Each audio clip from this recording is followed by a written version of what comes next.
Buenos días a todas y todos. Sean bienvenidos a esta sesión que realiza la Coordinación de Unidades de Segundo Nivel de los Servicios Públicos de Salud de IMSS Bienestar, de casos clínicos y modelo de atención, los cuales se realizan el segundo y cuarto viernes del mes, con el objetivo de brindar un espacio para dar a conocer el modelo de atención y las prácticas clínicas de los establecimientos de salud del Instituto Mexicano del Seguro Social para el Bienestar. Esta ocasión corresponde el turno al Estado de Colima presentar el tema dengue, impacto en la salud pública.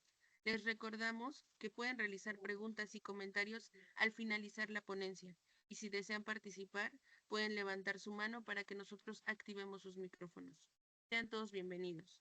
Es un gusto para mí presentar al doctor Juan Gutiérrez Mejía, quien es el titular de la División de Modelo de Atención, que nos dará unas palabras de bienvenida. Adelante, doctor. Buenos días. Hola, muchas gracias, doctora Cari. Buenos días a todas y todos. Me da mucho gusto que estén en este espacio de aprendizaje y quiero agradecer especialmente a nuestros colaboradores de Colima que hoy nos van a hablar de un tema tan relevante, especialmente para ellos en esa región, pero también relevante en todo el país porque es una condición que está con nosotros, ya es una situación de año con año tenemos casos, pero cobra vidas.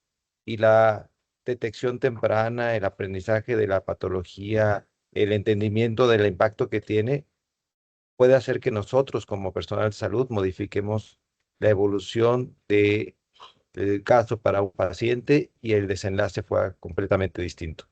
A nombre de la doctora Nazaria Herrera Maldonado, la encargada de despacho de esta coordinación, les doy la más cordial bienvenida y esperemos que todos los que estemos aquí en esta reunión logremos aprender algo nuevo y aplicarlo en nuestra práctica profesional diaria en un momento dado. Bienvenidas y bienvenidos. Muchas gracias, doctor. Igual para mí es un gusto presentar a la doctora Claudia Natalie Chávez Valencia. Ella es jefa del Departamento de Educación e Investigación en Salud de la Coordinación Estatal de Colima, quien nos apoyará a presentar a nuestros ponentes del día de hoy. Adelante, doctora. Buenos días. Buenos días, doctora. Muchas gracias. Y es un honor para mí estar siendo concedidos con esta sesión y presentar a los médicos que el día de hoy nos van a dar este caso tan interesante. Tenemos a la doctora Diana Carrasco Alcántara, quien es médica cirujana y partera por la Universidad Autónoma de Nuevo León, epidemióloga por la Dirección General de Epidemiología y con alta especialidad en epidemiología hospitalaria y control de infecciones nosocomiales por el Hospital Manuel G. González. También tiene la especialización en administración de instituciones de salud, es docente en investigación clínica, epidemiología hospitalaria, vigilancia epidemiológica y administración en salud. Fue subdirectora nacional de enfermedades crónico-degenerativas en Senaprece y actualmente es la encargada de la unidad de vigilancia epidemiológica del Hospital Regional Universitario de IMSS Bienestar en Colima. También para esta sesión nos acompaña el doctor Jorge Guadalupe Marín Cortés, quien es médico cirujano y partero por la Universidad de Colima, médico especialista en urgencias médicas por la Universidad de Guadalajara y fue jefe del servicio de urgencias en el Hospital Regional Universitario, donde actualmente se desempeña como operativo dentro del área de urgencias y de igual manera es médico operativo en urgencias en el Hospital General de Zona número 1 del IMSS ordinario. Así que pues les damos la más cordial bienvenida.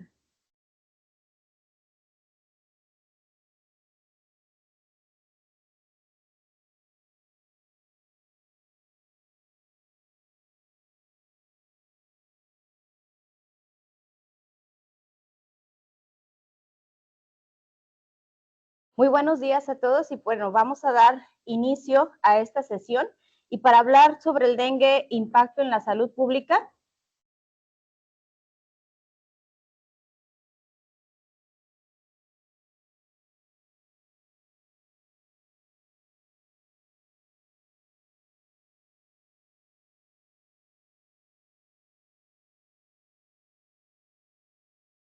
Vamos a abordarlo de la siguiente manera. Primero, ¿qué es el dengue? Generalidades del vector, la prevención y estrategias de la contención del vector, las definiciones operacionales que ya conocemos como dengue no grave, dengue con signos de alarma y dengue grave, el panorama epidemiológico del dengue, epidemia, el caso clínico y pues bien las conclusiones. Bueno, pues, ¿qué es el dengue? El dengue es una enfermedad viral que afecta a personas de todas las edades, con síntomas que varían desde una fiebre leve hasta una fiebre incapacitante y como ya lo hemos nosotros visto en nuestro alrededor, también se acompaña con dolor intenso de cabeza, dolor detrás de los ojos, dolor de músculos, articulaciones y eritema, y esta enfermedad que muchas veces solamente puede ser como dengue no grave, puede progresar a dengue con signos de alarma o dengue grave porque los pacientes llegan en estado de choque, dificultad respiratoria o hasta daños graves en algunos órganos. Siempre cuando me gusta hablar sobre alguna enfermedad epidemiológica me gusta ponerlos en contexto. ¿Por qué? Porque tenemos que ver ante qué nos estamos enfrentando en la cuestión de la tríada epidemiológica, que es agente, huésped y medio ambiente. Pues bien, si yo estoy en un lugar donde hay transmisión de dengue, ¿sí? Yo, si tengo este contacto con el mosquito, desde que me pica el mosquito hasta cuántos días yo tengo o me pasa el periodo para que yo empiece a manifestar la enfermedad, puede tener de 3 a 10 días. Y a esta fase le vamos a conocer la fase de incubación, de cuando me pica el mosquito infectado y yo empiezo a tener estos síntomas como el síntoma cardinal principal, la fiebre. Luego tenemos una fase febril que va de 2 a 7 días, es decir, ¿cuánto me dura la fiebre? Hay pacientes que en 2 días ya no hay problema, sin embargo, puede ser hasta 7 días. Tenemos otra fase que es la fase crítica. ¿Cómo la manifiesta el paciente? Cuando empieza con plaquitopenia o que requiere atención de segundo nivel. Y esto lo podemos observar como en el día 3 de inicio de enfermedad hasta el día 7 y posteriormente nuestro paciente empieza con una fase de recuperación que va del día 7 al día 10. ¿Me pueden indicar si se está viendo la presentación? Sí, doctora, sí se ve. Perfecto. Muy bien. Bueno, la relevancia clínica del dengue. Primero tenemos identificado que el dengue podemos tener 4 tipos de virus. Dengue 1, dengue 2, dengue 3, dengue 4. Muchas veces los pacientes nos dicen, ¿cuántas veces me puedo enfermar de dengue? Te puedes enfermar de dengue hasta 4 veces. Es decir, si yo ya me enfermo del dengue 1, yo hago una memoria inmunológica para dengue 1, pero todavía tengo oportunidad de enfermarme de dengue 2, de dengue 3 y de dengue 4. La relevancia clínica que ahorita comento es porque efectivamente muchas veces en nuestro estado puede estar circulando dengue 2 y dengue 4 por años. Sin embargo, nunca hubo dengue 1 y cuando hay una introducción de este virus adentro de nuestro estado de dengue 1, pues obviamente pues va a haber más riesgos de que podamos tener una epidemia.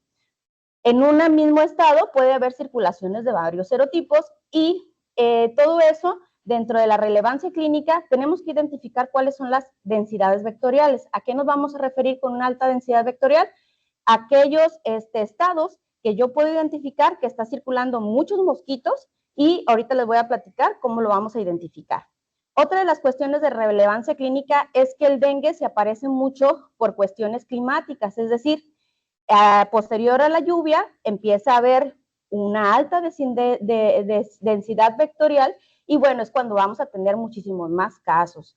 Otra de las situaciones de relevancia clínica es cómo están mis servicios públicos en mi estado. ¿Tengo buena dotación de agua? ¿Tengo una buena disposición de basura? Es decir, hay campañas de recolección de cacharros, hay campañas de recolección de basura continua. Eso también tiene mucho que ver con lo del dengue y ahorita lo vamos a platicar por qué.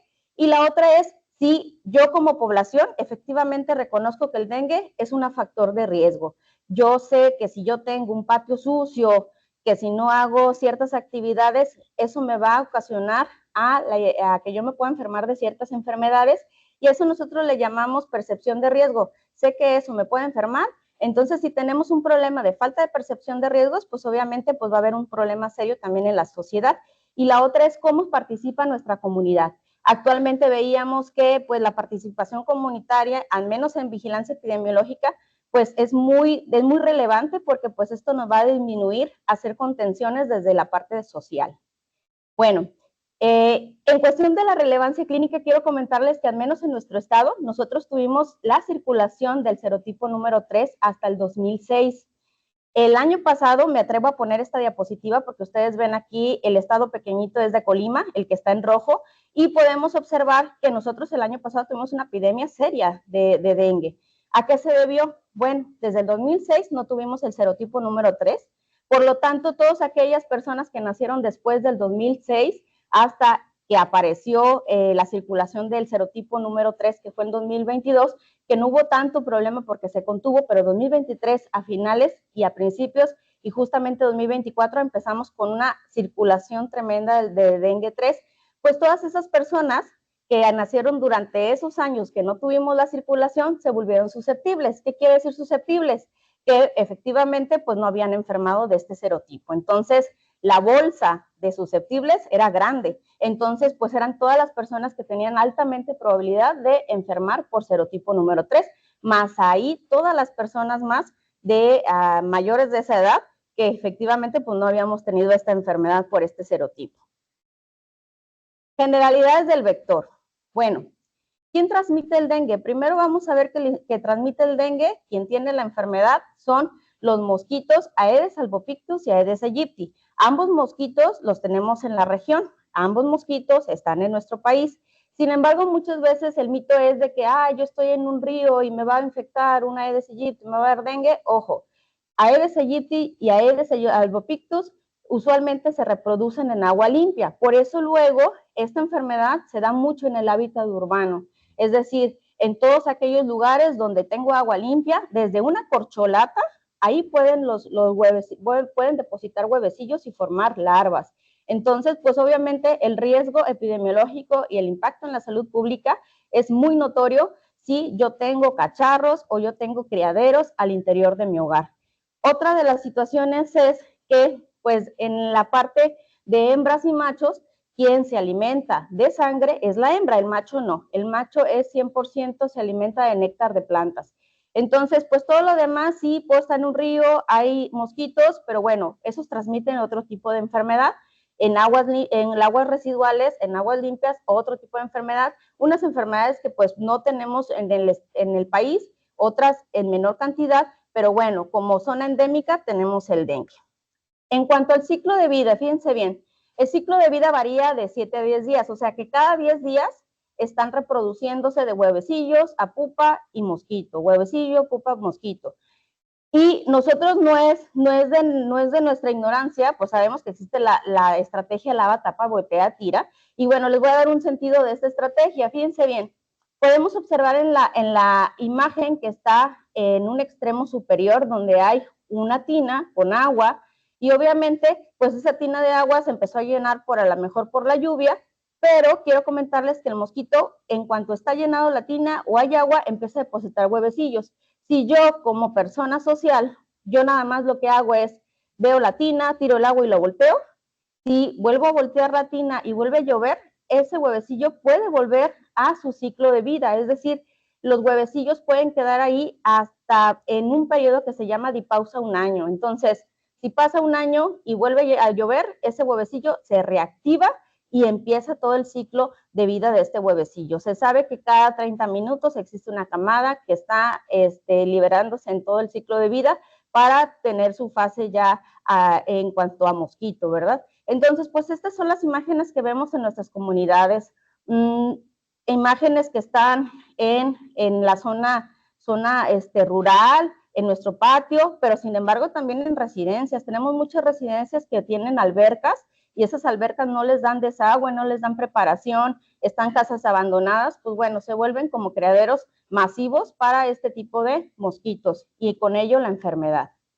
Bueno, les hablaba de la estrategia de contención, el lava, tapa, voltea y tira, y ahora ya sabemos por qué tenemos que lavar para poder disminuir todos los huevecillos que están pegados en las superficies y en dado caso que esa tina se vuelva a utilizar de agua, no se reactiven el ciclo de vida de estos huevecillos. Por eso es bien importante que hagamos el énfasis en la estrategia lava, tapa, voltea y tira como una estrategia de contención de la sociedad. ¿Y qué hacemos nosotros con los compañeros de vectores? Pues bien, yo les hablaba sobre la densidad vectorial, que es cuánto estamos realmente llenos de moscos en los lugares. Bueno, Existen unos contenedores que se llaman ovitrampas, que no es otra cosa más que un bote de plástico que se pone un papel pellón, se humedece y eso se colocan alrededor de varias localidades de todo el país. Esos huevecillos, esos ovitrampas las leen posteriormente a los 7 días nuestros compañeros de vectores y lo que cuentan es cuántos huevecillos se formaron en este papel pellón. Ellos hacen la contabilidad de los huevecillos y asignan que si las ovitrampas se volvieron positivas, pues quiere decir que la densidad vectorial de esa colonia o de esa región está alta, que tienen que hacer actividades de contención. Este es un ejemplo de las estadísticas que hacemos en nuestros estados, porque esto no es propio de un lugar, son estadísticas federales, en los cuales dentro de la parte, el combo, compañeros de vectores, epidemiólogos, se hacen la toma de decisiones. En epidemiología siempre la epidemiología es información para la acción. Entonces, ¿con esto qué se hace? Se marcan zonas de riesgo donde también el epidemiólogo está contabilizando casos positivos y dice, ¿saben qué? Ovitrampas positivas, casos positivos, hay que dar tratamientos en estas zonas de riesgo. ¿Cómo se hacen los tratamientos? Pues bien, puede ser por cuestiones de nebulización, ¿sí? En las cuales mediante las camionetas con las máquinas nebulizadoras hacen rociados y nebulización por las casas. No nada más se trata de nebulización, tiene que haber casas tratadas y las casas tratadas es cuando nuestros compañeros de vectores tocan a las casas, checan los criaderos, checan si hay larvas en las piletas, todo eso, hacen acciones con larvicidas, que son las famosísimas bolsitas de larvicidas que dejan en las piletas para que podamos disminuir estos riesgos. Uno es quitar pues todos los cacharros, pero si hay una pileta en el cual pues de esa pileta yo me estoy almacenando de agua, pues darles el tratamiento adecuado, ¿verdad? Entonces, estas acciones de nebulización se hacen bajo estos controles, estas identificaciones de zonas de riesgos y estas estrategias de nebulización las hacemos justamente antes de lluvias y después de lluvias. Entonces, en el año tenemos en nuestros estados varios ciclos de nebulizaciones para poder contrarrestar esta situación del crecimiento del vector. Otra de las cosas que debemos de saber en cuanto al impacto de salud pública, a mí me encanta la salud pública y me encanta la política pública porque tenemos muchas acciones que tenemos que hacer con la sociedad y con los municipios. Y entre ellos es los municipios saludables, donde se identifican, vamos a hacer estas nebulizaciones en estas zonas de riesgo, tu municipio, apóyame, entonces hacer campañas de recolección de cacharros, porque no sirve de nada un insecticida o una nebulización si seguimos teniendo criaderos al interior de nuestros hogares o nuestras colonias que van a hacer que incremente el vector. Ahora sí vamos a entrar de lleno a las definiciones operacionales. Bueno, en cuanto a definiciones operacionales tenemos 3, dengue no grave, dengue con signos de alarma, dengue grave. Ya no es el dengue clásico, el dengue hemorrágico, estas definiciones ya son definiciones que hemos tenido ya algunos años previos, sin embargo, pues todavía estamos clasificándolos un poco mal. Y bueno, las definiciones operacionales surgen en epidemiología para poder tener como un traje a la medida de una posibilidad de riesgo, ¿verdad? Entonces, una definición operacional para dengue es una definición que si el paciente lo presenta, hay más probabilidad que sea positivo si yo tomo una muestra, ¿verdad? En este caso nos vamos a referir a dengue no grave cuando una persona de cualquier edad, ¿sí?, que resida en una zona endémica, en este caso todo el país es endémico, que resida ahí o que provenga de esos lugares en 14 días previos, que es más o menos el periodo de incubación que ya platicamos al respecto, que inicia con fiebre, pero aparte puede tener 2 de los siguientes puntos. Puede ser náusea, vómito, exantema, mialgias, artralgias, cefalea, dolor retrocular, petequias o leucopenia. Entonces, si yo tengo un paciente con fiebre más estas 2, voy a estar sospechando en dengue. Si yo estoy viviendo una epidemia, pues sí o sí estoy sospechando en dengue. Y para los niños, muchas veces que no se pueden comunicar, el hecho de que tenga fiebre y yo estoy viviendo en un periodo donde sé que hay problemas de dengue, pues tengo que estar sospechando que ese niño, que los pediatras probablemente van a tener otros diagnósticos, pero epidemiológicamente cumple para hacerle su prueba de dengue también. Estos pacientes, como les comentaba a un inicio, evolucionan muchas veces a fase crítica. No todos evolucionan a fase crítica. Yo estoy viendo a mi paciente en mi consulta de primer nivel, posteriormente, pero lo tengo que citar. Si yo le estoy diciendo que la fase crítica es a los 3 días, a los 3 días le estoy tomando una BH, ¿sí? Y entonces lo cito a mi consultorio y le digo, ¿sabes qué? Traes plaquetopenia. Entonces, tiene todos los síntomas previos, más puede tener dolor abdominal intenso, y esto lo vemos mucho en los pacientes pediátricos, los niños pequeños, sí o sí tienen que tener su ultrasonido, ¿sí? Vómito persistente, acumulación de líquidos, sangrado de mucosas, letargo, irritabilidad, hipotensión postural, hepatomegalia, aumento progresivo de hematocrito, el recuento plaquetario disminuido, disminución progresiva de hemoglobina. Entonces, cuando este paciente me evoluciona a estos síntomas, ¿sí? Vamos a sospechar que este paciente tenga ya el dengue con signos de alarma. ¿Qué pasa después? Bueno, estos pacientes con dengue de signos de alarma, si yo soy médico de primer nivel de atención, lo tengo que referir a un segundo nivel de atención, ¿sí? Ya con el diagnóstico probable, referirlo para que ahí entonces les hagan todos los estudios convenientes. El paciente muchas veces, y al inicio del dengue con signo de alarma, empieza con dengue grave.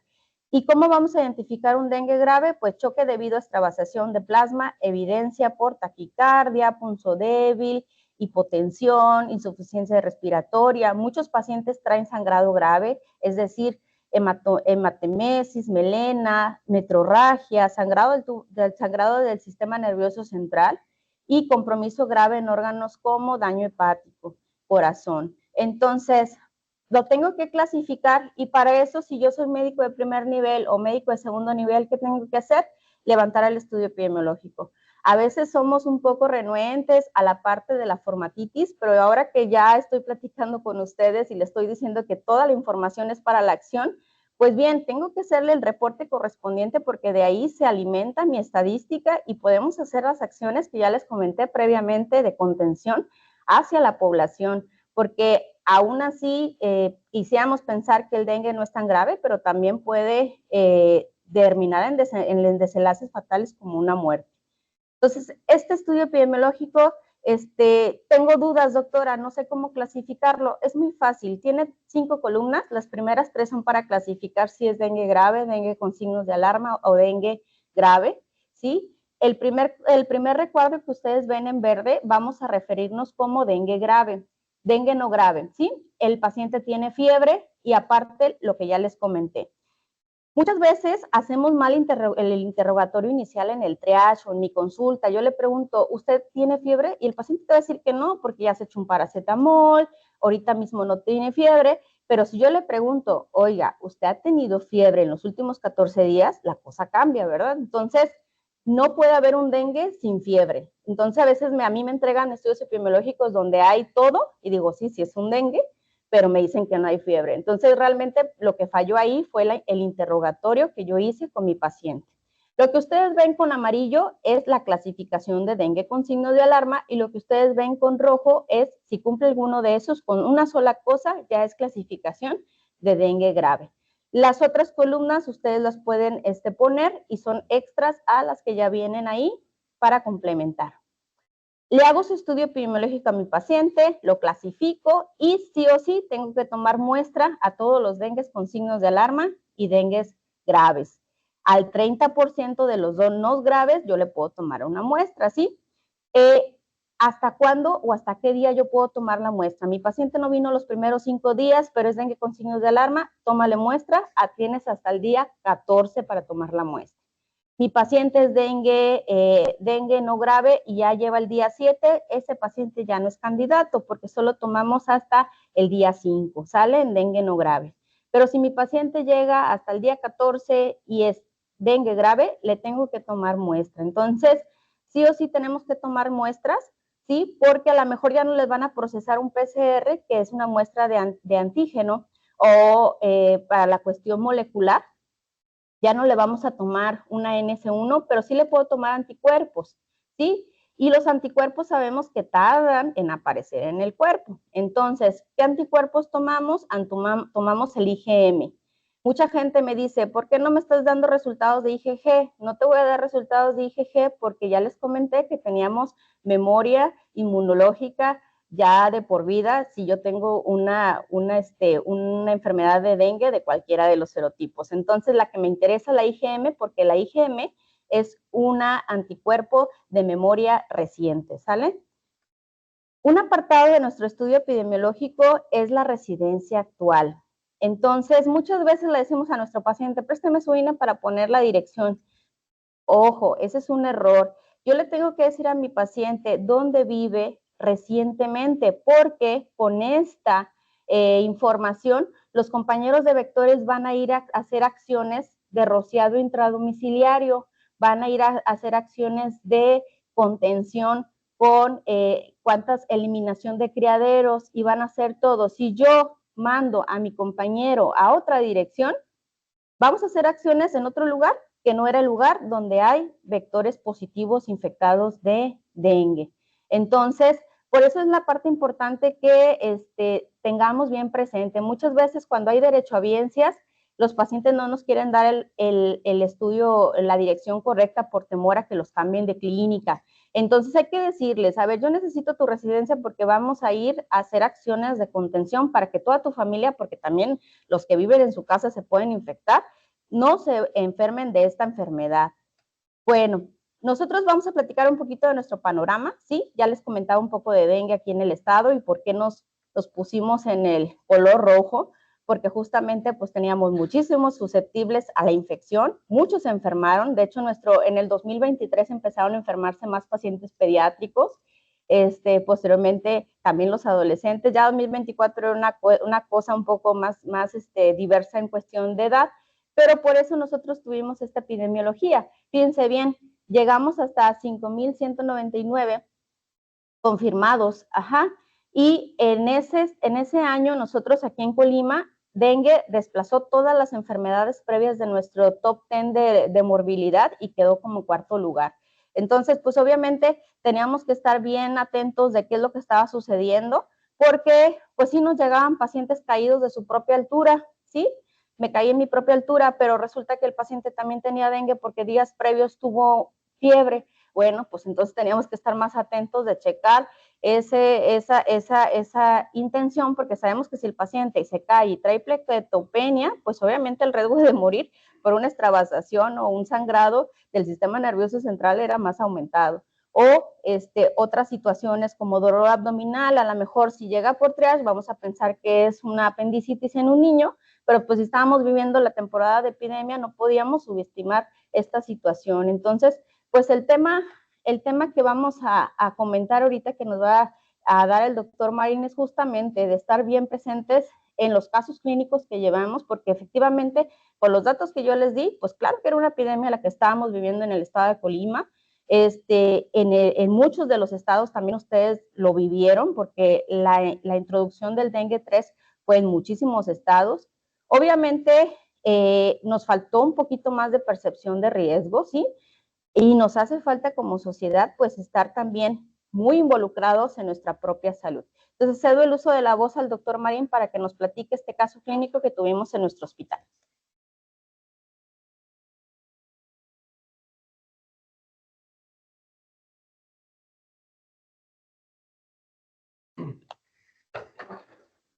Muy buenos días a todos. Nada más para confirmar, por favor, ¿me escucho de manera adecuada? ¿El teléfono? Sí, doctor, se escucha bien. Muy bien, muchas gracias.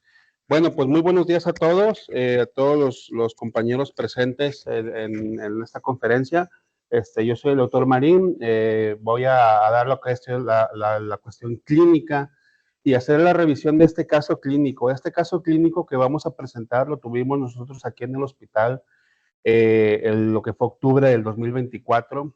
Se trata de un adolescente de 15 años, el cual es un caso que hicimos la revisión exhaustiva en nuestros comités internos hospitalarios. Yo en ese entonces fungía como responsable del servicio de urgencias y pues fue un caso que presentamos en el comité de morbimortalidad y en el comité de eventos adversos de casos centinela, porque desafortunadamente pues fue un caso que fue una defunción relacionada a un virus, a una infección por virus de dengue, el cual pues fue un dengue grave, ¿sí? que presentó manifestaciones de daño orgánico, así como también manifestaciones propias del choque hipovolémico. Y pues bueno, sin más preámbulos, vamos a dar paso a la ficha clínica del paciente. Como comentaba, es un adolescente de 15 años masculino con esas somatometrías, 72 kilos de peso, estatura de unos 62 metros, que si bien partiendo ya desde la ficha de identificación, pues podemos hacer ese análisis juicioso y ese análisis detallado de cuáles pueden ser los factores que pueden ser predisponentes y factores de riesgo para desarrollar infección por dengue grave, ¿sí? Si se fijan, a pesar de que es un adolescente, técnicamente es un cuerpo de un adulto, ¿sí? Un adulto ya en forma, unos 62 de estatura con 72 kilogramos de peso. Literalmente las fórmulas pediátricas pues ya salen de lo que es el cálculo de medicamentos, cálculo de líquidos y demás. Entonces, el hecho de ser adolescente, y es algo que vemos comúnmente actualmente en nuestra población, ¿no? Y vemos adolescentes que cada vez tienden a tener sobrepeso, obesidad, ¿sí?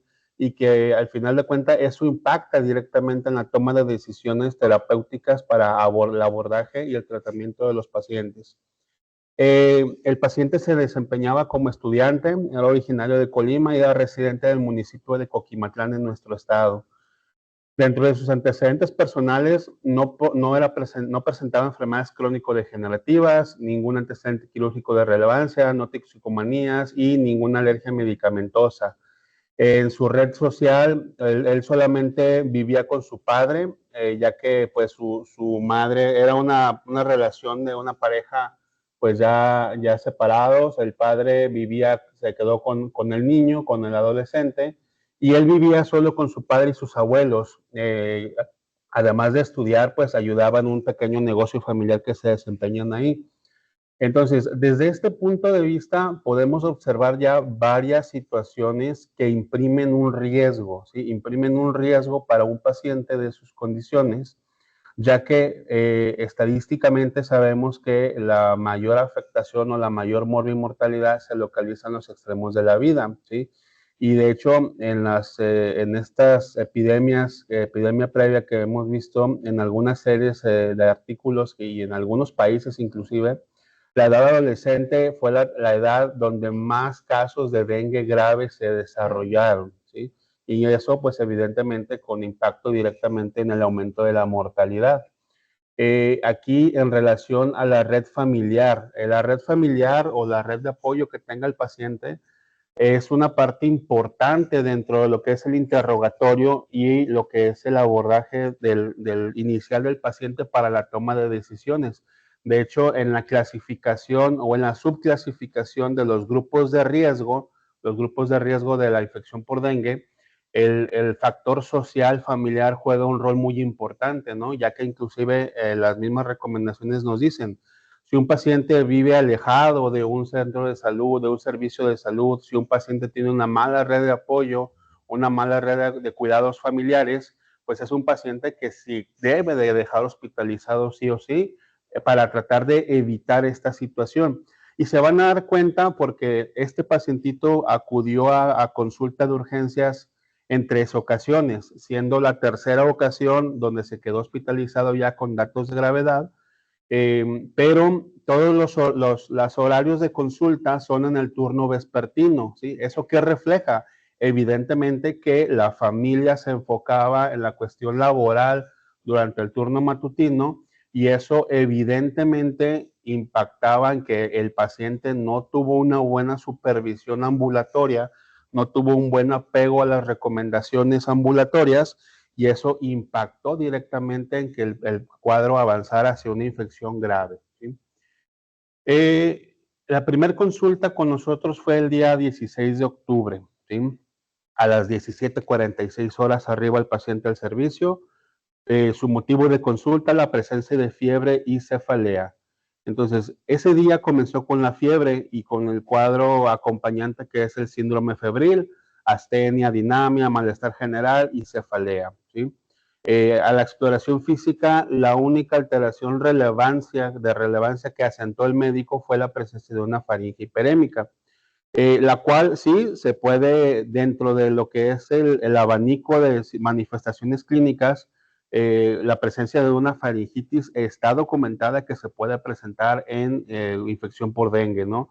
Y eso puede causar una confusión dentro de los diagnósticos diferenciales.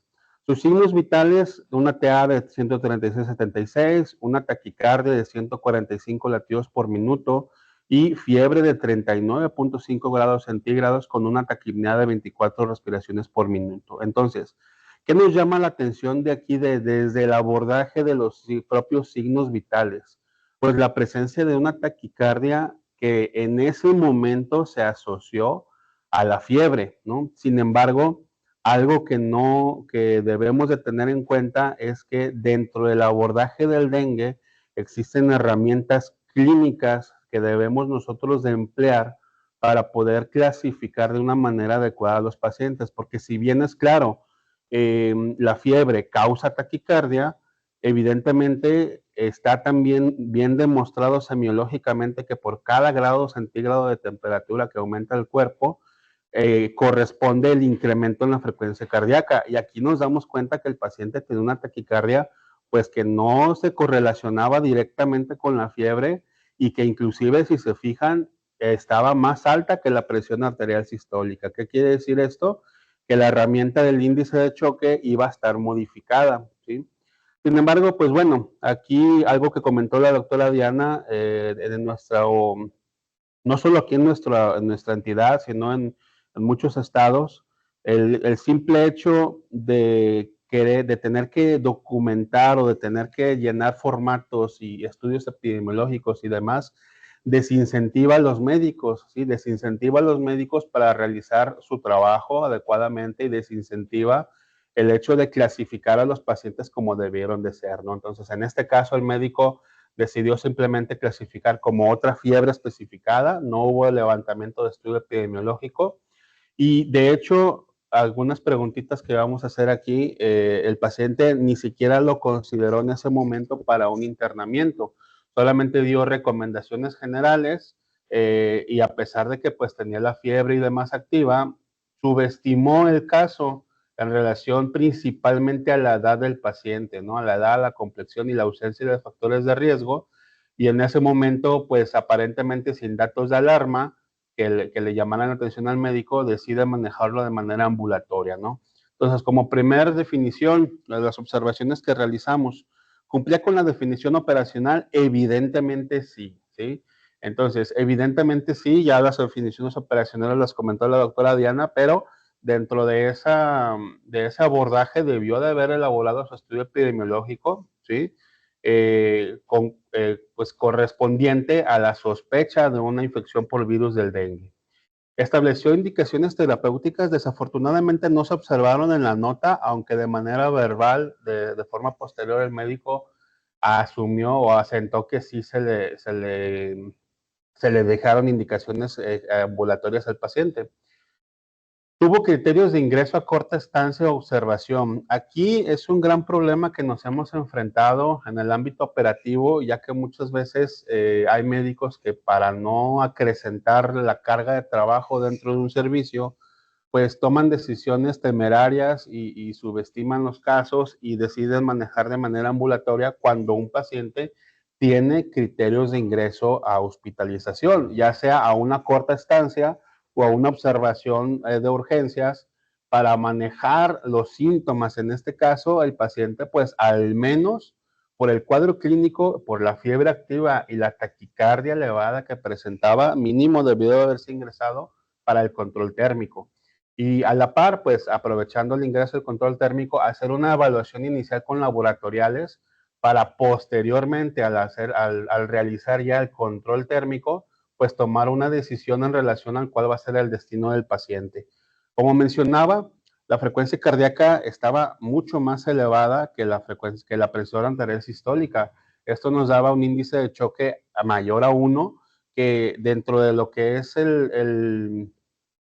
nuestro ámbito médico, el índice de choque es una herramienta que si bien se desarrolló principalmente para predecir el uso de transfusión masiva y clasificaciones de estado de choque en el contexto del paciente con choque hemorrágico traumático, actualmente ya está validado para muchos otros estados de choque, ¿no? Y nos predice, pues básicamente el paciente con estado de choque avanzado o que pueda tener un estado de choque compensado, entre comillas, porque recordemos que la taquicardia pues va a ser un mecanismo compensador, no va a ser una situación normal en un estado de choque, sino que es una forma en que nuestro organismo trata de compensar la déficit de perfusión que está teniendo a nivel sistémico. Entonces, este paciente tenía un índice de choque elevado, ¿no?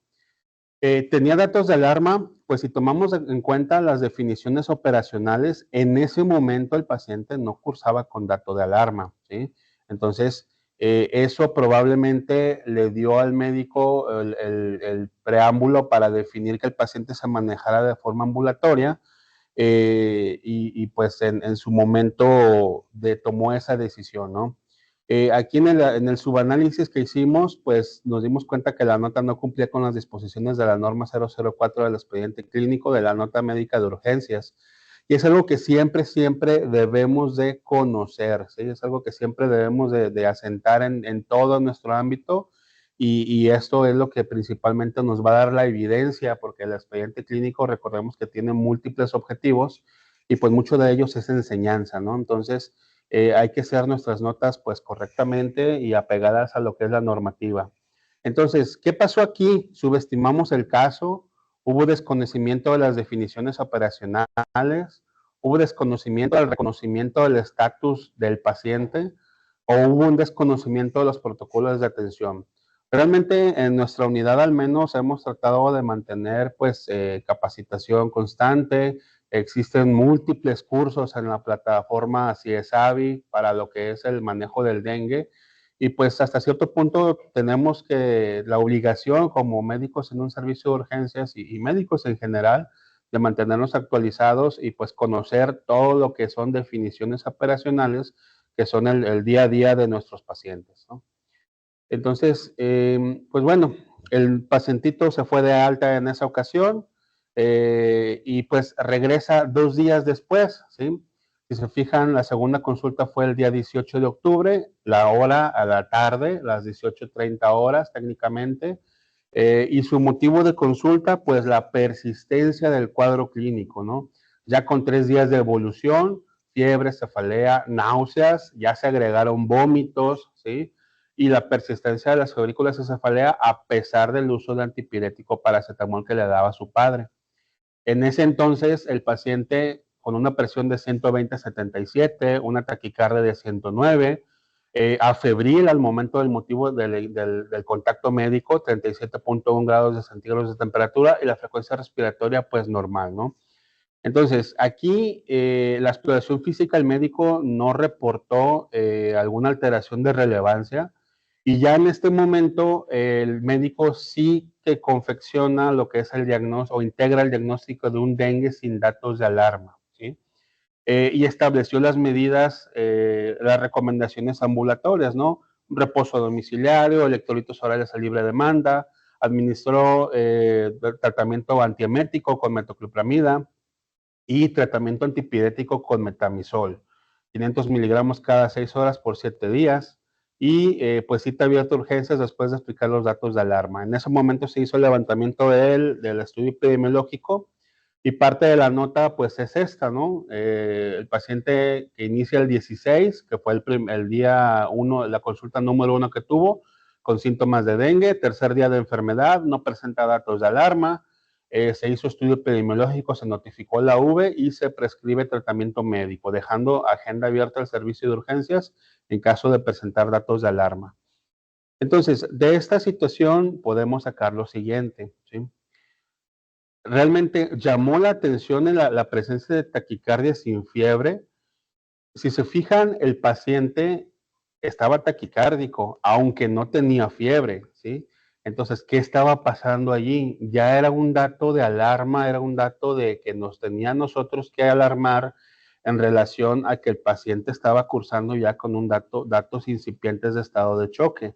Recordemos que dentro de la evolución del estado de choque, el compromiso neurológico, el compromiso renal, el compromiso de perfusión tisular distal con Motley score frialdad de extremidades y demás, ya son estados avanzados del estado de choque, ¿sí? Ya son fases avanzadas de un estado de choque. Dentro de las fases iniciales, los signos y síntomas van a ser muy sutiles y la taquicardia, sin duda alguna, siempre debe de ser un marcador que nos debe de llamar la atención, sobre todo en el contexto de que el paciente estaba afebril, ¿sí? Entonces, aquí lo que probablemente no sobrepasamos o consideró el médico fue que era un estado de choque compensado, ¿sí? Por la taquicardia. Sin embargo, el paciente también ya presentaba un síndrome emético, si bien no se especificó si eran vómitos persistentes, el paciente ya estaba vomitando, ¿no? Entonces, podíamos considerarlo como un dato de alarma dentro de lo que es la clasificación del dengue, probablemente, ¿no? Aunque recordemos que siendo objetivos dentro de las guías de práctica clínica mexicanas, las guías de manejo de la OMS y de la OPS, establecen que el dato de alarma de vómito debe de ser vómito persistente, que se define como la presencia de 3 o más vómitos dentro del lapso de 1 hora, ¿sí? Entonces, no se especificó esa situación en la historia clínica, en el expediente del paciente, pero bueno, sin duda alguna, taquicardia y vómitos, sin duda alguna debieron de haber llamado la atención en el paciente, ¿no? Tuvo criterios de ingreso a corta estancia o sí, de ingreso a estabilización sintomática. En esta ocasión, a diferencia de la primera consulta, en esta ocasión concluimos que tal vez sí pudo haberse manejado de manera ambulatoria. Sin embargo, se debió de haber considerado lo siguiente. Número 1, era un paciente que era un reingreso al servicio de urgencias. Era el segundo contacto que tenía el paciente con el ámbito sanitario y por ende era un punto a considerar para el ingreso del paciente para toma de laboratoriales, estabilización, hidratación y demás. Estaba en el tercer día de la fase febril, ¿sí? Si bien la fase febril puede durar de 2 a 7 días, recordemos que el promedio es que dure de 2 a 3 días, ¿sí? El mayor porcentaje de casos dura de 2 a 3 días, 2 a 4 días, y a partir de ahí comienza la fase crítica, ¿no? Entonces, este paciente probablemente estaba comenzando ya con la fase crítica y debió de haberse ingresado para el control sintomático y evaluación con exámenes de laboratorio. Entonces, el médico hizo una clasificación adecuada del paciente, pues siendo estrictos con lo que estaba sentado en la nota médica, sí clasificó al paciente como un dengue sin datos de alarma. Pero reiteramos aquí la presencia de vómitos, ¿sí? Ahora, si somos tajantes, el vómito persistente que viene en las guías de manejo, en los manuales de procedimientos y en las guías OPS, el vómito persistente, pues tal vez no sea una situación que debamos de esperar a que ocurra para clasificar a un paciente con presencia de datos de alarma, ¿no? El hecho de que tenga vómitos, creo que ya es una situación ahí y hay evidencia científica que habla de que presencia de vómitos, fiebre y dolor abdominal son pacientes que van a desarrollar un dengue grave, ¿sí? Entonces hay que tener mucha atención en la presencia de vómitos, aunque no sea un vómito persistente. ¿Existió correlación diagnóstica terapéutica? Pues si recuerdan los medicamentos que indicó, fue un antiemético y el uso de metamisol. Entonces, ¿qué dice la evidencia científica del uso de AINES en dengue? Realmente existe mucha evidencia en relación a las recomendaciones no emplearlos, ¿sí? Aunque realmente estudios o ensayos clínicos que se hayan hecho directamente por comparando el uso de AINES, realmente son pocos, ¿sí? Pero los que logramos revisar para el análisis del caso, realmente no existen estudios que establezcan criterios de contraindicación absoluta. Sin embargo, no confundirlo, porque realmente en el análisis sabemos que los AINES tienen efectos adversos como es la disminución de la agregación plaquetaria, tienen eventos adversos como el incremento o el daño de la mucosa gástrica, ¿sí? Que en el contexto del dengue grave, la falta de agregación plaquetaria por inhibición de la ciclooxigenasa y la lesión de la mucosa gástrica pueden inducir sangrados, ¿sí? Hemorragias gastrointestinales o sangrados mayores en el contexto del paciente con dengue con datos de alarma o con dengue grave, ¿sí? Entonces, el uso de AINES realmente está completamente contraindicado acorde a la guía de práctica clínica mexicana, aunque si alguno de ustedes ha hecho una revisión dentro de los algoritmos de manejo de la OPS, el uso de metamizol sí viene dentro del esquema de tratamiento, ¿sí? Pero como lo comenté anteriormente, realmente la evidencia científica, aunque no es tajante en el hecho de decir no usar de forma absoluta como es la GPC mexicana, que sí lo dice, sí lo establece así, el uso de AINES no se recomienda por los efectos que ya comenté, ¿no? Y la dosis de metoclopramida pues fue subterapéutica, realmente el niño tenía un cuerpo de adulto, tiene una composición corporal de un adulto, 5 miligramos, pues realmente era una dosis muy subterapéutica, la dosis correspondiente debió de haber sido más alta y probablemente eso hubiese ayudado al control sintomático, al control de los vómitos y eso favorecería pues una mayor tolerancia a la dieta o a la vía oral, ¿no? Entonces, en este caso, el paciente, pues, en la subclasificación de riesgo pertenecía al grupo B1 de gravedad, ¿no? Por los signos y síntomas que presentaba, pero principalmente por los problemas de salud inherentes a su red de apoyo, ¿sí? Si se fijan, el niño, pues, a pesar de que persistió con fiebre, a pesar de que persistió con los síntomas y se agregó vómito, fue llevado a consulta hasta 2 días después, ¿no? Y nuevamente en un turno vespertino, porque en la mañana, pues, el niño no tenía supervisión por parte del padre, porque el padre trabajaba, perdón, y los abuelos pues se hacían cargo de lo que es el negocio familiar, ¿no? Entonces, el niño no tenía realmente una supervisión, el adolescente no tenía una supervisión durante las mañanas, y hasta en la tarde que llegaba el padre de trabajar, era cuando pues él definía y decidía traerlo a la valoración médica, ¿no?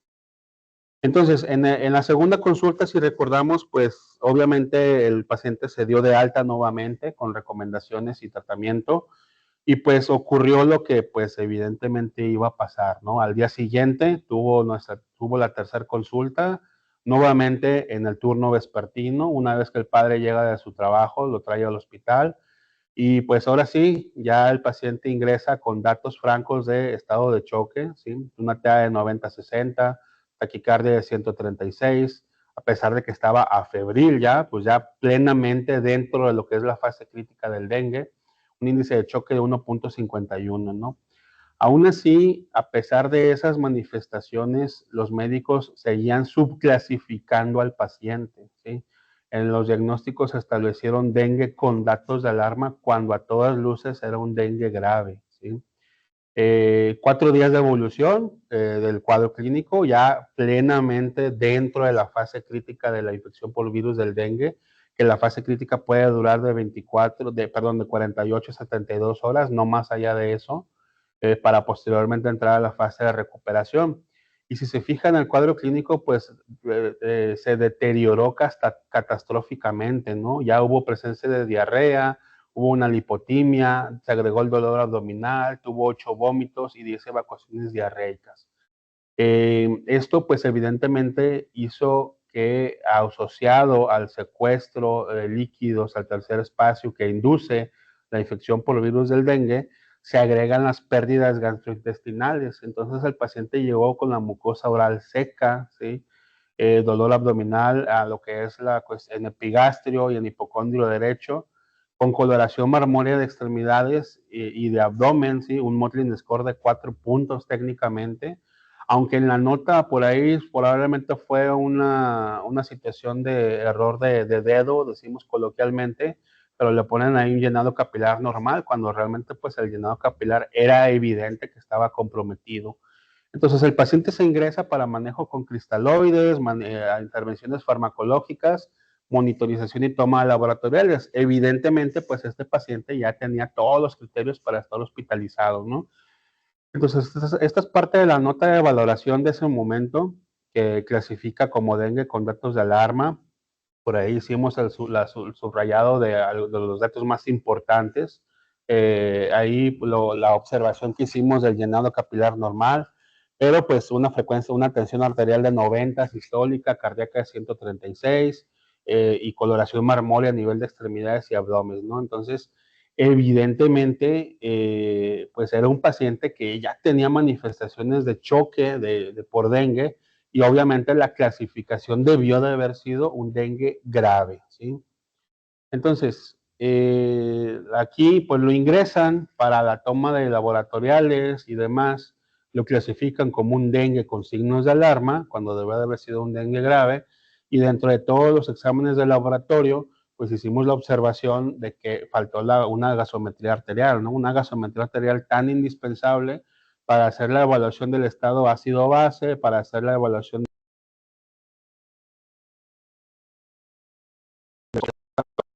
y establecer una reanimación más agresiva de nuestros pacientes, ¿no? Acorde a los algoritmos y las recomendaciones. Dentro del abordaje se hizo la solicitud de un electrocardiograma, ¿sí? El electrocardiograma, además de obviando las observaciones que hicimos ahí en ese momento, demostró una taquicardia significativa de 139 latidos, pero lo que más llamó la atención eran esas elevación del segmento ST en las derivaciones precordiales, ¿sí? Lo cual pues se asocia principalmente a un patrón juvenil o a un patrón de repolarización precoz, o en el contexto de nuestro paciente a la presencia de daño orgánico, ¿no? De daño orgánico por dengue a nivel del corazón, en el contexto de una miocarditis por dengue, ¿no? Entonces, realmente dentro del análisis que hicimos, este dato se pasó por alto durante toda la evolución de la patología, porque no se hizo mención en ninguna parte del expediente, y evidentemente era una situación que debimos de haber observado, debimos de haber identificado de forma temprana, porque evidentemente la miocarditis va a inducir una falla cardíaca que evidentemente inducirá o empeorará la cuestión del estado de choque hipovolémico.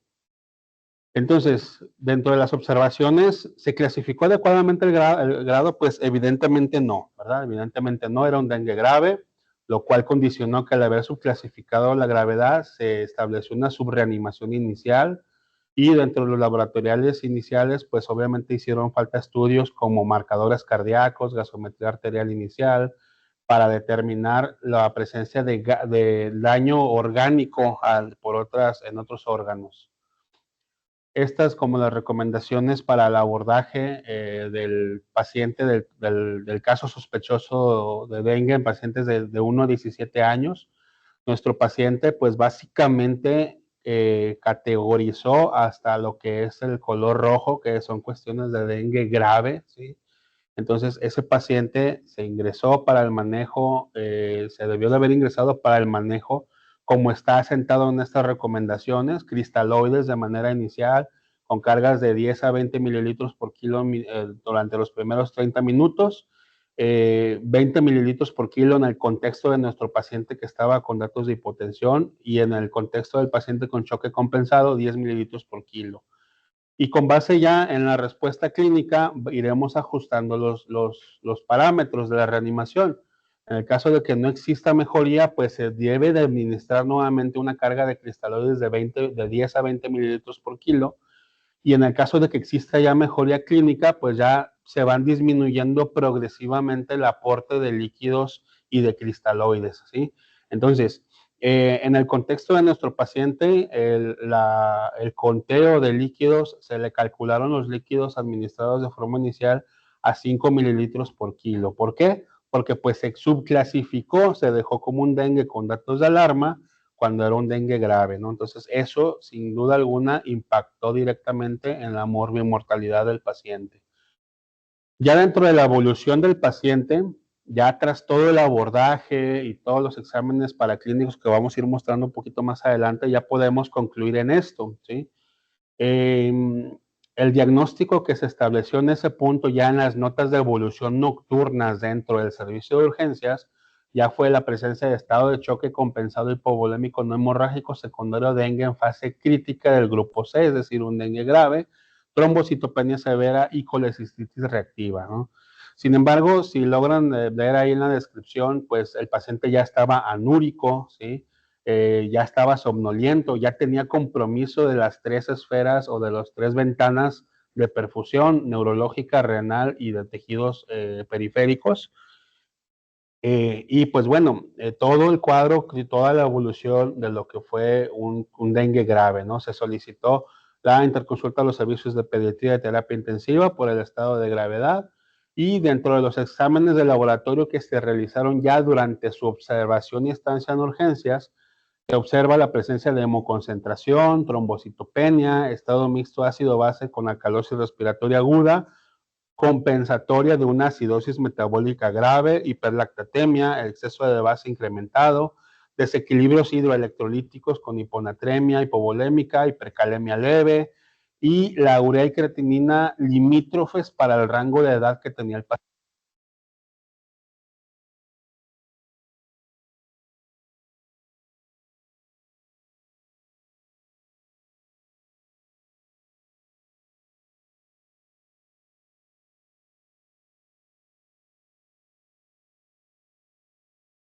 Doctor, ya no lo escuchamos.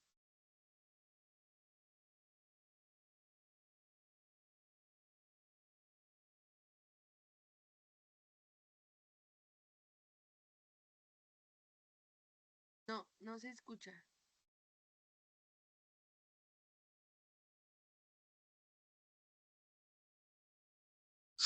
Haciendo la prueba, ¿se escucha? Ahí está, perfecto. Sí, Ah, ya se perfecto. escucha. Creo que fue la Pilar, ahora, gracias. Entonces, ya la hiperbilirubinemia no obedecía ya propiamente a una falla hepática por el estado de choque, ¿sí? Porque recordemos que la falla o la lesión orgánica del dengue se manifiesta con elevación de transaminasas, no con hiperbilirubinemia. La hiperbilirubinemia fue en el contexto de un choque, del estado de choque y una manifestación hepática del estado de choque. Y pues bueno, aún así, a pesar de todo lo que ya comentamos, en los diagnósticos de la nota seguían poniendo pues dengue, en este caso inclusive utilizando la clasificación anterior al 2009 que era fiebre del dengue clásico, ¿no? Entonces completamente ausencia de correlación clínico-diagnóstica. Y pues como comentaba aquí, la reanimación hídrica se instauró una vez que ya se tuvieron los exámenes de laboratorio, se intentó alcanzar al paciente en la reanimación hídrica, se incrementó el aporte, debido al aporte incrementado de cristaloides se decidió iniciar albúmina y el manejo farmacológico de los demás síntomas, de los vómitos, se dejó protector gástrico, se tomaron exámenes de laboratorio y la interconsulta de terapia intensiva se generó a las 23:14 horas. Entonces, aquí la observación que le hicimos, pues bueno, en el CIE-10 sí existe el diagnóstico de dengue grave, ¿no? Entonces, tengamos el cuidado de, en todas nuestras notas, debe de existir una correlación de lo que describimos con los diagnósticos que asentamos en el expediente, ¿no? Porque si se fijan en el análisis y demás, habla de dengue grave y pues el diagnóstico le ponen dengue clásico. Entonces, esas son situaciones o son inconsistencias que no deben de estar ocurriendo en nuestra práctica clínica. Y la interconsulta terapia intensiva, como se comentaba, evidentemente era un paciente con prioridad 1 para ingreso a terapia intensiva. Entonces, estos son parte de sus exámenes de laboratorio.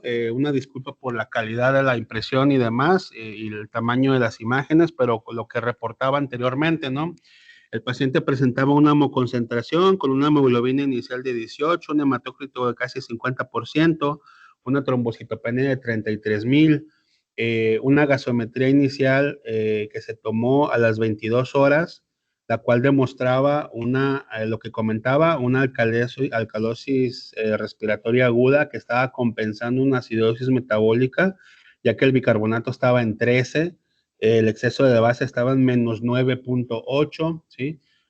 Pero pues el paciente estaba hiperventilando y el CO2 estaba en 15, que era lo que al final de cuentas impactó más en el estado del pH y por eso el pH estaba en 7.54.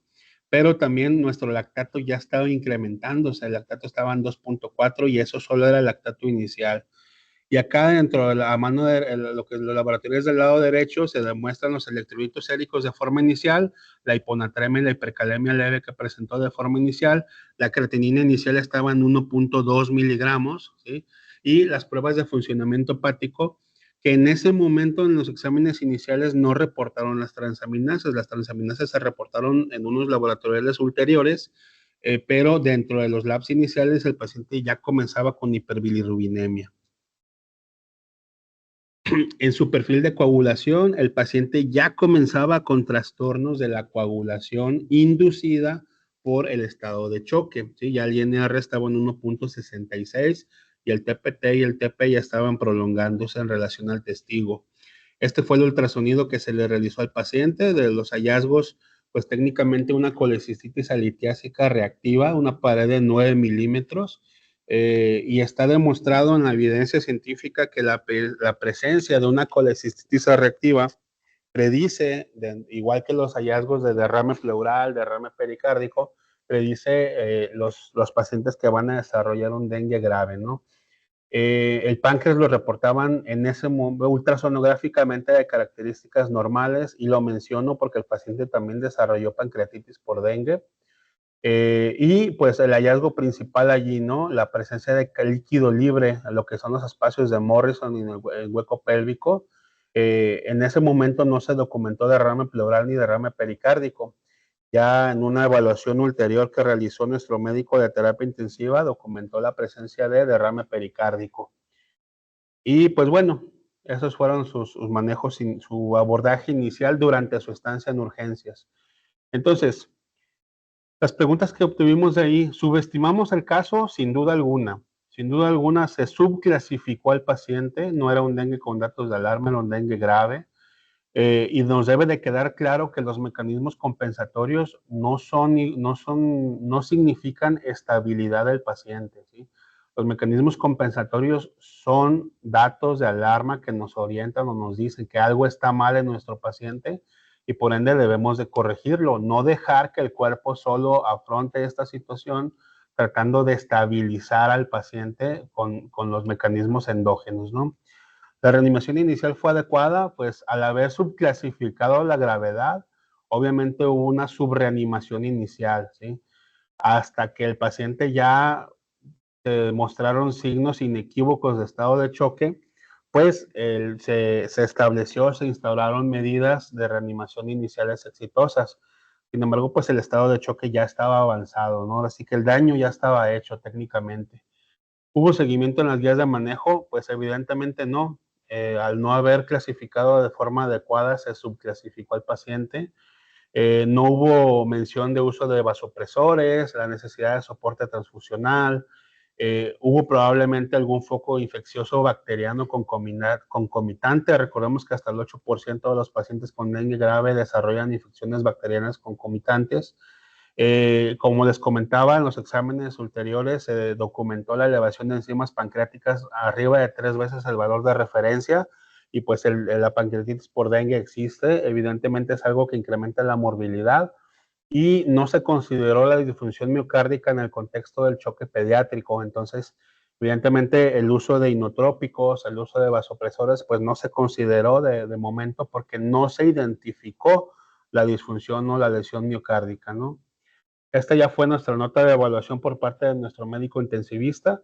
En ese momento, a las 3 de la mañana, ya se concretó la nota, aunque la valoración la hizo antes de medianoche. Evidentemente, primero le damos prioridad a la atención médica y después la cuestión administrativa de la nota.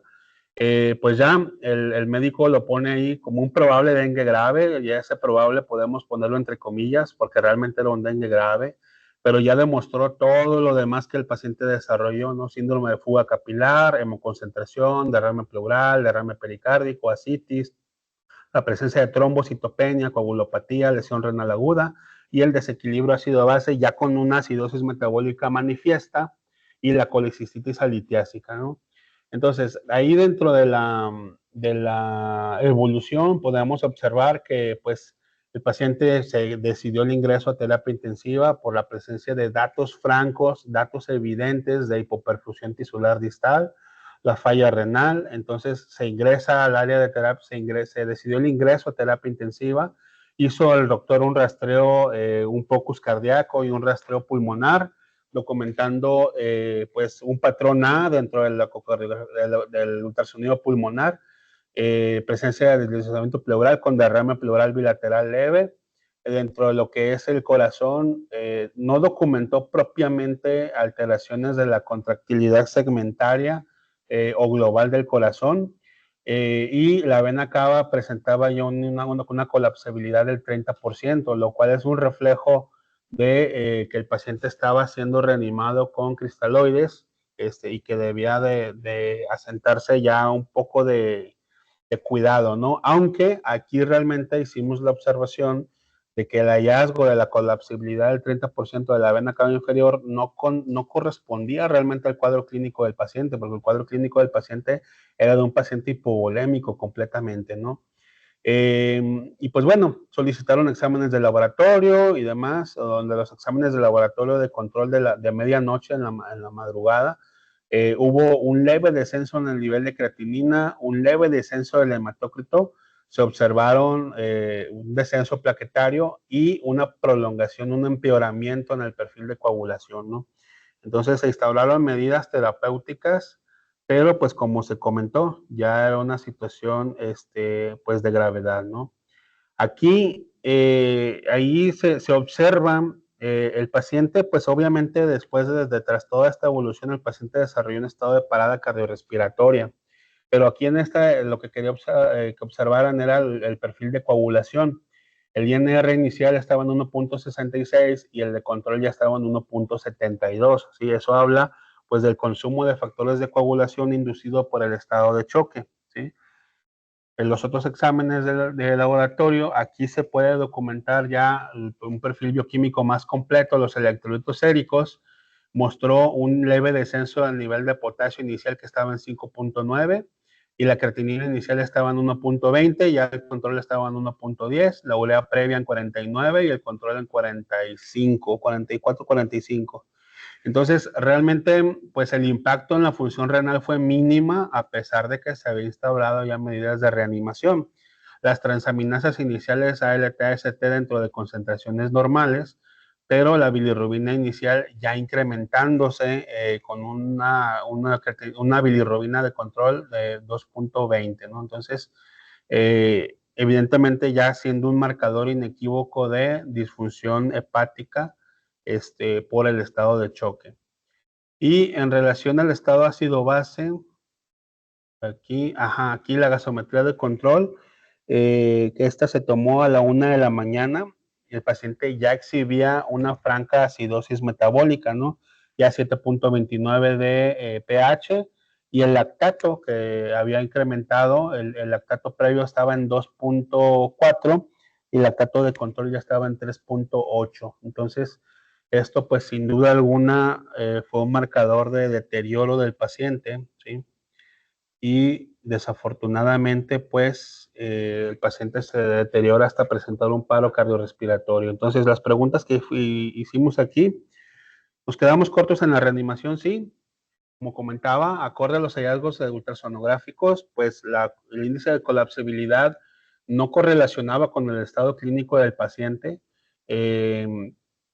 ya que inclusive la vena cava se reportaba un poquito ahí dilatada, pero clínicamente el paciente estaría con datos de hipovolemia y en el control gasométrico hubo un deterioro de las condiciones ácido-base, por lo cual el médico intensivista decidió iniciar bicarbonato, ¿no? Y la transferencia a terapia intensiva. Ya la nota de evolución de urgencias, desde la evaluación del médico intensivista hasta las 8 de la mañana, se asienta la siguiente valoración en el expediente. Aquí ya el paciente está en estado de posparada cardiorrespiratoria, y aproximadamente a las 7 de la mañana se hizo el reporte que el paciente comienza con bradicardia de 46 latidos por minuto, intentan administrar. Se administró atropina sin respuesta exitosa al uso de la atropina, por lo cual el paciente degenera, cae en asistole y genera parada cardiorrespiratoria. Se dieron 3 ciclos de RCP básico avanzado, con lo cual pues se logra el retorno a la circulación espontánea, ¿no? Y pues ya lo que hemos comentado en toda la presentación del caso, debe de existir una correlación de lo que describimos en la nota con lo que asentamos en los diagnósticos, ya que seguían poniendo diagnósticos de dengue con signos de alarma, cuando pues el paciente a todas luces fue un dengue grave. Esta es la nota de aquí, pues ya en las indicaciones se planteó el uso se disminuyó el aporte hídrico, Se administraron medicamentos para la reanimación, como fueron lo que es adrenalina, la atropina que se administró previamente, y evidentemente, como el paciente requirió estatus de ventilación mecánica, se inició pseudoanalgesia. Este fue su electrocardiograma de control, el cual, pues como pueden apreciar, la lesión miocárdica empeoró. Se logra visualizar un incremento del segmento CT en lo que son las derivaciones precordiales. Y pues al final de cuentas, ¿qué causó el evento de paro cardiorrespiratorio? Pues la hipovolemia, la acidosis metabólica, estado de perfusión prolongada, miocarditis. Todo en el contexto del paciente con dengue grave, con daño orgánico y con manifestaciones de estado de choque, aunque porque realmente el paciente no tuvo manifestaciones hemorrágicas. ¿Se estableció el protocolo de RCP? Pues sí, en este momento se instauraron las medidas, protocolos adecuados, y la terapia intensiva, pues aquí hubo una situación en la recepción, entrega-recepción del paciente, ya que pues no hubo un apego por parte de nuestra área de urgencias. Y pues evidentemente la situación aquí, el paciente tras haber incrementado su morbimortalidad con el primer evento de parada cardiorrespiratoria, pues presenta un nuevo evento de parada cardiorrespiratoria, ¿sí? El paciente se encontraba ya listo para ingresar al área de terapia intensiva, presenta nuevamente un deterioro de sus condiciones hemodinámicas y cardiovasculares, se identificó pues asistolia, presencia de datos ya francos de un choque hipovolémico, irreversible, completamente marmóreo. Le dieron maniobras de RCP durante 21 minutos, por las cuales pues no tuvieron éxito, declarando la hora de defunción a las 11:15 de la mañana. Entonces ya en el contexto del RCP, el segundo RCP, a pesar de la reanimación con bicarbonato, a pesar de la reanimación con adrenalina y gluconato de calcio, pues realmente el daño orgánico estaba muy asentado ya. Y este fue nuestro certificado de defunción, que aún así, a pesar de todas las intervenciones, pues se dejó como un probable dengue grave, ¿no? Cuando realmente pues se debió de asentar un dengue grave como diagnóstico final, ¿sí? Y pues bueno, este fue nuestro análisis del caso clínico que tuvimos. Realmente como procesos de mejora sí hicimos algunos cambios aquí internos. Al final de cuentas, pues aprendemos más de los errores que de los aciertos, ¿no? Entonces, por mi parte, el momento es todo. Al final estaremos aquí presentes para la sesión de dudas y comentarios. Doy paso a la doctora Diana para dar cierre a la plática. Muchísimas gracias. Pues bien, este caso fue protocolizado para dengue. Tomamos la muestra se envía al laboratorio estatal. El resultado lo obtuvimos posterior a la fecha de fallecimiento, que fue el 21/10, tuvimos el resultado, siendo positivo a dengue 3. Pues bien, para cerrar este tema, sí me gustaría comentar lo siguiente. ¿Estábamos ante una epidemia? Claro que sí, la vivimos en todo el país. ¿Y ahora qué hacemos? Pues ya, una vez que se está abordando la parte de las contenciones, del vector, de la parte administrativa, de la parte de atención médica, pues claro que todo mundo, los que estamos ahorita conectados, promotores de la salud, médicos, puestos administrativos y gerenciales, pues ante una epidemia tenemos que tener todo esto bien presente. Si ya sabemos que se acerca una epidemia y que vamos a tener una parte del incremento de casos, checar la parte de atención, qué medicamentos son los indicados para atender estas enfermedades y poder presupuestar de manera administrativa, pues todo lo adecuado para la atención. Como sociedad, también, si ya sabemos que vamos a tener esta situación, incrementar las acciones de impacto en salud pública en las comunidades, como son las campañas de descacharrización y todas las situaciones conjuntas, tanto en la SEP como en los municipios. Todo eso tendríamos que estar bien presentes. Y como personal de salud, pues ya nos llevamos todo lo que es la atención médica, mejorar nuestros protocolos, no minimizar ningún caso. Nosotros tuvimos la experiencia de pacientes con un uso de ARNES de manera crónica por una fractura de cadera, que aparte tuvieron dengue. Entonces, pues son pacientes que sí o sí se deben de catalogar desde un principio como un paciente potencialmente para poder tener un desenlace fatal y poder atenderlo de manera oportuna. Entonces, ante una epidemia no tenemos que minimizar ninguna de las situaciones. Abordamos un protocolo y un algoritmo que dentro de eso, como personal de salud, tenemos que estar más comprometidos en nuestra actualización, conocer la estadística que está sucediendo en nuestro país y en nuestro estado para poder saber qué es lo que nos vamos a estar enfrentando, porque obviamente si hay una incidencia mayor, es más probabilidad que nos vaya a llegar al consultorio. Entonces, no podemos minimizar ninguno de los casos. Y algo que nos está fallando muchísimo es, atiendo a mi paciente, que le vaya muy bien, y no estamos haciendo la parte de indicarle al paciente todos los signos de alarma. Si bien ese paciente yo lo estoy ubicando como dengue no grave, ese paciente puede evolucionar a dengue con signos de alarma y puede evolucionar a dengue grave. Entonces, tienen que saber ellos que una metrorragia, una melena, un sangrado de encías, un sangrado de nariz, un dolor abdominal intenso, no son síntomas normales que tiene que regresar con nosotros. Entonces, sí dedicarle esos 5 minutos de promoción de la salud, que en este caso somos todos promotores de la salud, sí, independientemente que sí existan nuestros compañeros haciendo las acciones comunitarias, todos somos promoción de la salud para que este paciente identifique y llegue con nosotros de manera oportuna. Como profesionales de la salud, tenemos que estar en capacitación constante. Están las plataformas en CIESAVI de manejo del dengue, de atención clínica, para que justamente, ya que nosotros identificamos que el dengue cobra vidas, pues obviamente están en nuestras manos tener un buen abordaje con nuestros pacientes. Y por nuestra parte sería todo, y agradecemos mucho el habernos dado esta oportunidad de compartir la experiencia de Colima con todo el país. Muchísimas gracias, doctora. De verdad, un tema muy interesante y que aporta muchísimo a esta área. Vamos a pasar a la sesión de preguntas y respuestas. Si alguien en este momento tiene alguna duda o quiere hacer alguna pregunta, puede levantar su manita para que nosotros podamos habilitar su micrófono y puedan hacer la intervención.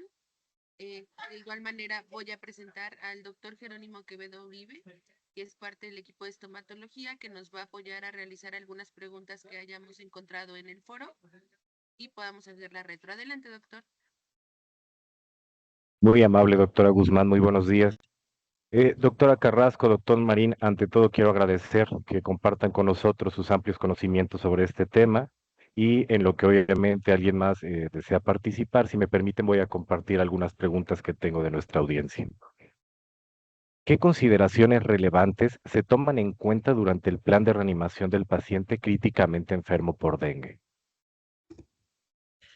Muy bien, dentro de lo que es las consideraciones que debemos de evaluar, primero que nada establecer una adecuada clasificación, ¿no? Porque evidentemente cada grado de severidad del dengue establecen criterios y pautas terapéuticas, ¿no? Como lo observamos en los algoritmos que instauramos. Entonces, primero que nada, clasificar adecuadamente el paciente. Segundo lugar, comorbilidades de nuestros pacientes, ¿no? No es lo mismo reanimar a un paciente joven, 30 años, 15 años, como en nuestro caso, versus un paciente de 45, 50, 70 años, pacientes cardiópatas, pacientes nefrópatas, pacientes con hepatopatía crónica, que realmente son grupos muy heterogéneos que nos dan desde un extremo con función renal normal hasta el extremo contrario, que una función renal muy limitada, en los cuales el uso de cristaloides debe de ser muy, muy precautorio, muy cauto, no sobrecargar a los pacientes. ¿Por qué? Porque después en la fase de recuperación es donde vemos las complicaciones de la reanimación de la fase crítica, ¿sí? Ya que existe una redistribución de los líquidos secuestrados al tercer espacio. Eso genera hipovolemias, genera edemas pulmonares, genera sobrecargas hídricas en los pacientes cuando hacemos una reanimación excedente. Entonces, primero, punto número uno, ya recapitulando, clasificar adecuadamente el paciente, evaluar las comorbilidades y secundariamente también ver las disposiciones y disponibilidades de lo que tienes. Clasificar adecuadamente el paciente porque, por ejemplo, en nuestro caso clínico concreto, se identificó de manera adecuada el estado de choque al final. En la fase inicial se pasó por alto completamente, pero pasamos por alto el daño orgánico, ¿sí? El daño orgánico que siempre es muy importante y que dentro de estas tres grandes grupos de manifestaciones del dengue, que es el choque hipovolémico por secuestro de líquidos, manifestaciones hemorrágicas y manifestaciones de daño orgánico, nosotros pasamos por alto el daño orgánico a nivel miocárdico, ¿sí? Sin duda alguna, el paciente tenía manifestaciones electrocardiográficas y al final de cuentas no tuvo una respuesta adecuada a las reanimaciones que se intentaron de forma ulterior. Entonces, sin duda alguna, este paciente debió de haberse usado vasopresores, inotrópicos, además de lo que se usó, que fueron cristaloides y coloides. Entonces, esos puntos son los que se tienen que considerar para establecer la reanimación de nuestros pacientes. Qué amable, doctor, muchas gracias. Respetando obviamente su amable tiempo y la premura por el horario, si me permiten, voy a hacerles otra pregunta. ¿Qué resultados generales se han observado, se han tenido con la vacuna contra el dengue?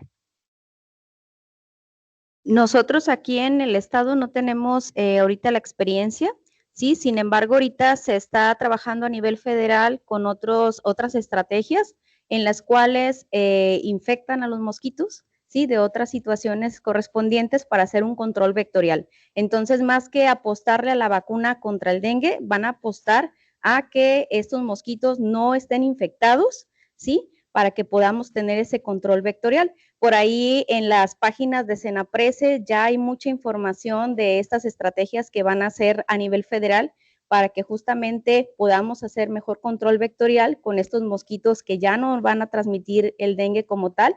Y esto pues es una enhorabuena, pues es una buena noticia para todos porque puede haber mosquitos, mientras que no estén infectados, pues está mucho mejor. Entonces, pues vamos a apostar.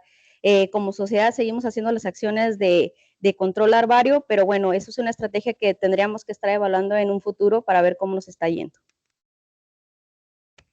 Doctora, qué gentil. A ambos les agradezco muchísimo su participación. Si me lo permiten, regreso con usted, doctora Guzmán. Muy amable. Muchísimas gracias. Tuvimos que irnos un poco más rápido, ya tenemos el tiempo encima, pero muy interesante tema. Agradecemos muchísimo que nos apoyaran su participación y antes de pasar a entregarles su constancia, me voy a permitir compartir pantalla para los que no están muy familiarizados con la plataforma de CIESAVI, puedan saber cómo ingresar porque esta sesión va a quedar grabada en la plataforma y así van a poder obtener su constancia.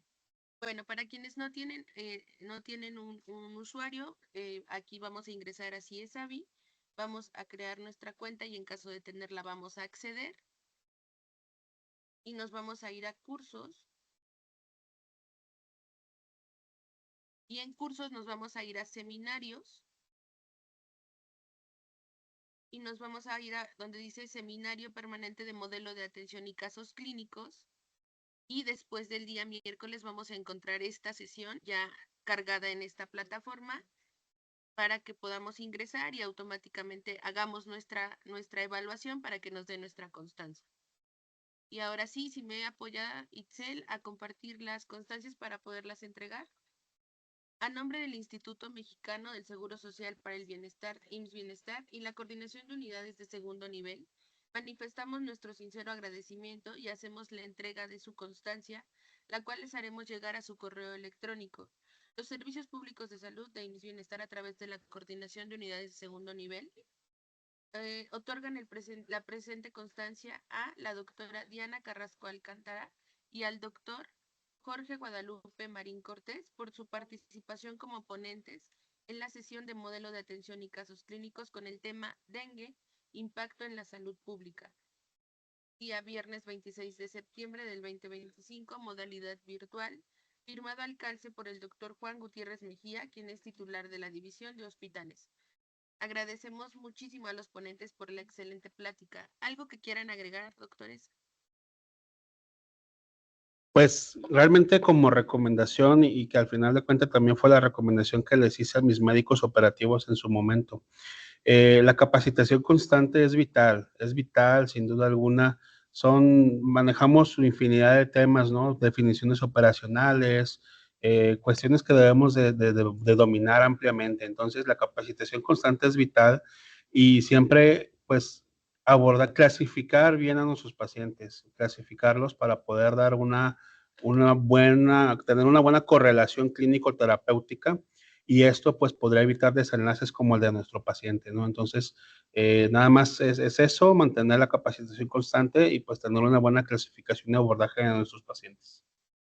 De mi parte, pues que se vea todas las enfermedades, si bien la vigilancia epidemiológica a veces suena un poco tediosa, pero trabajar en equipo con el área clínica, trabajar en el equipo con la promoción de la salud, yo creo que va a dar muchos frutos en todas las partes del impacto en salud pública. Entonces, que no nos veamos como áreas diferentes, sino que nos veamos como un engranaje para llegar a un objetivo.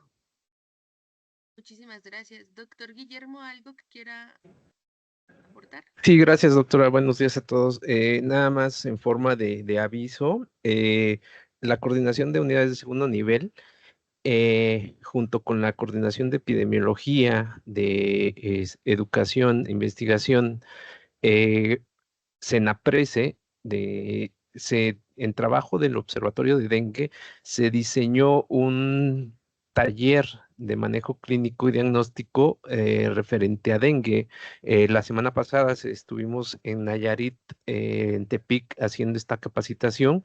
Lo que comenta el doctor en toda su exposición del caso es la situación que se vive en la mayor parte de los estados en el manejo de dengue grave.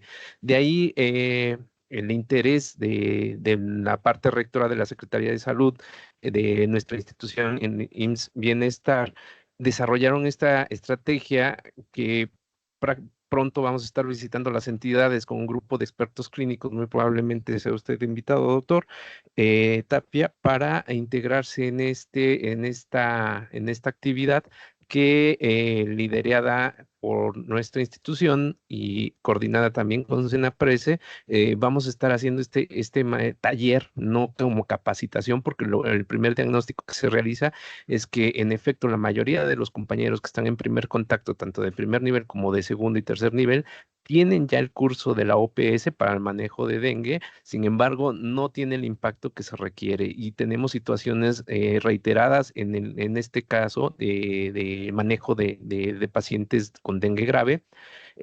Entonces, de ahí el interés de la institución de generar este taller y ya se está trabajando y vamos a manejar en el sentido de talleres, la clasificación y manejo adecuado. Hubo una actualización apenas, en la semana pasada salió la actualización del manejo de dengue grave por la OPS, por la OMS, que ya fue publicada y que se está actualizando el material, incluso el material que se desarrolló para esta actividad es específico e innovador, clasificado por la OPS como innovador para el país. Entonces, pronto estaremos en cada una de las entidades prioritarias, en donde lamentablemente la mortalidad sobre dengue grave es alta.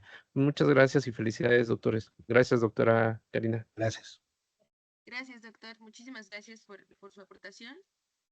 Bueno, y de igual manera queremos agradecer a todos los que se conectaron por acompañarnos el día de hoy. Esperamos que los conocimientos adquiridos en esta sesión enriquezcan nuestra labor en el área médica hacia un mejor modelo de atención para nuestros usuarios.